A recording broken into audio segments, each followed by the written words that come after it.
If you're looking to start your mural journey, but you're not sure about the different types of steps you should take towards it, this video is definitely for you. I'll be talking about the different techniques and tools that I use to create a successful mural.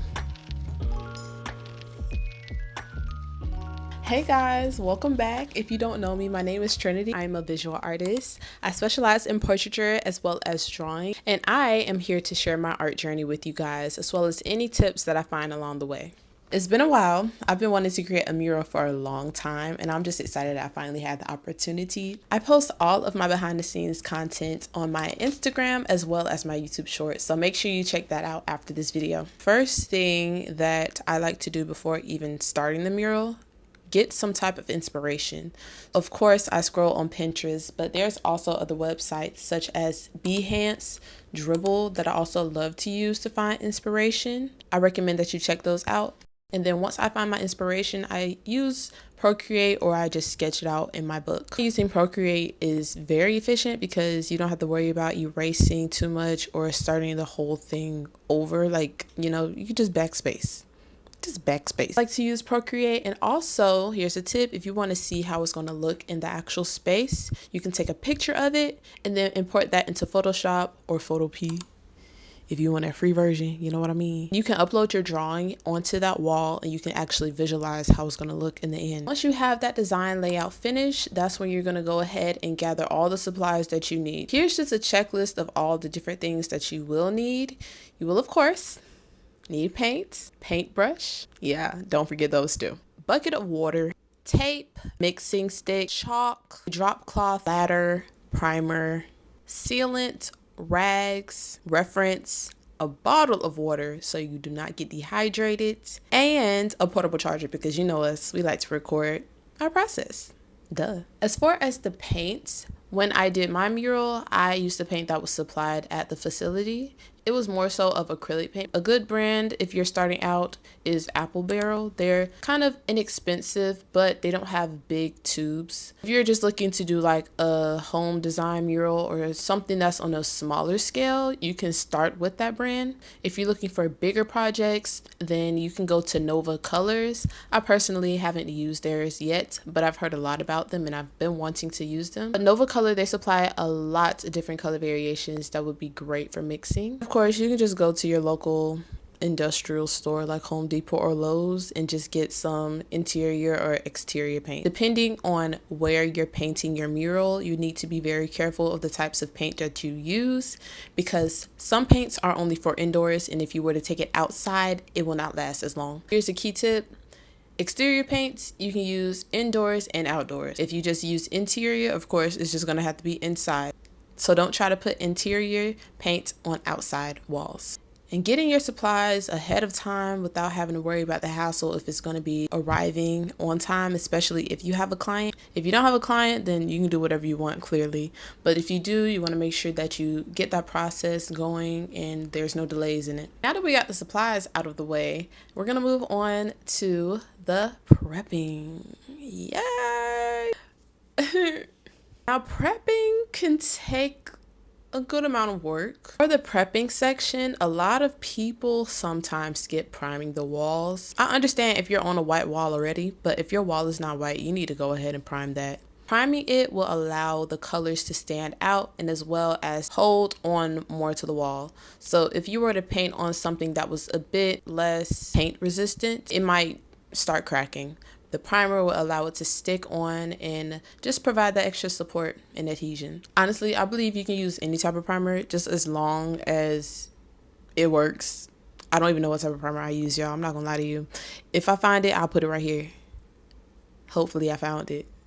Tell me, I don't know. I started priming just the insides of my drawing. I didn't necessarily do the whole wall because for one, I wanted the color to peek through, and for two, doing the whole wall would take more time. If you're doing a mural project, maybe you just want to do the inside of your character or whatever you're painting. It doesn't have to be the whole wall being painted over, so it's just your choice. Once you're finished prepping the wall, you can either transfer your drawing onto it or you can just freehand. So I chose to put my drawing on a projector and we just traced it out. Using the projector just allowed me to put it up to scale without having to worry about any distortion going on, and it just keeps the drawing how I planned it to be. There are different methods if you don't know on how to scale up your drawing. That I've already mentioned is using a projector. The other method that you can do is doodling. So I'm not going to go too much into it, but basically you just doodle some random stuff on the wall.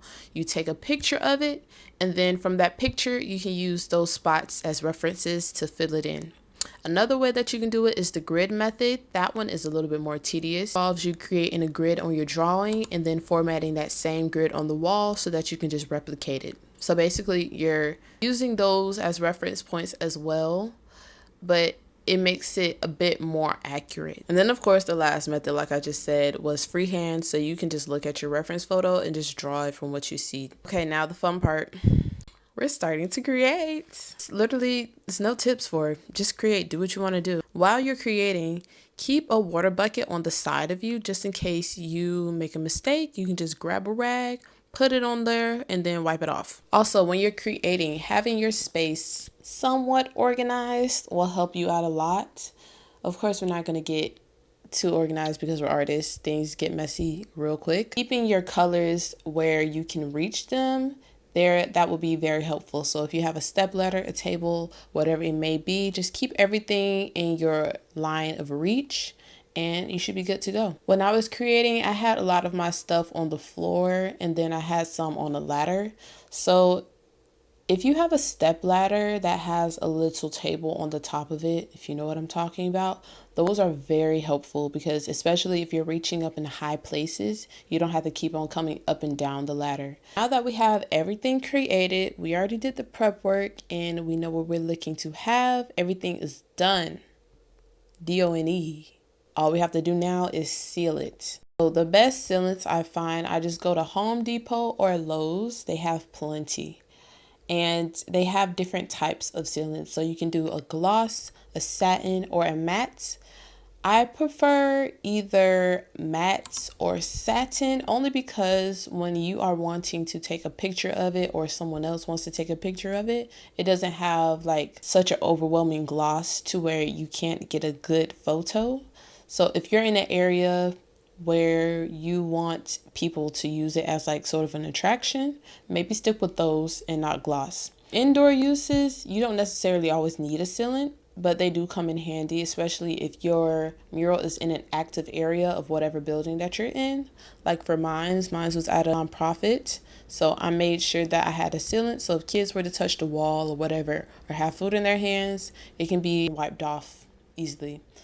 If you're outside, you definitely need a sealant because paint can chip off very easily from rain, from the harsh sun, UV rays, anything like that, especially yellow.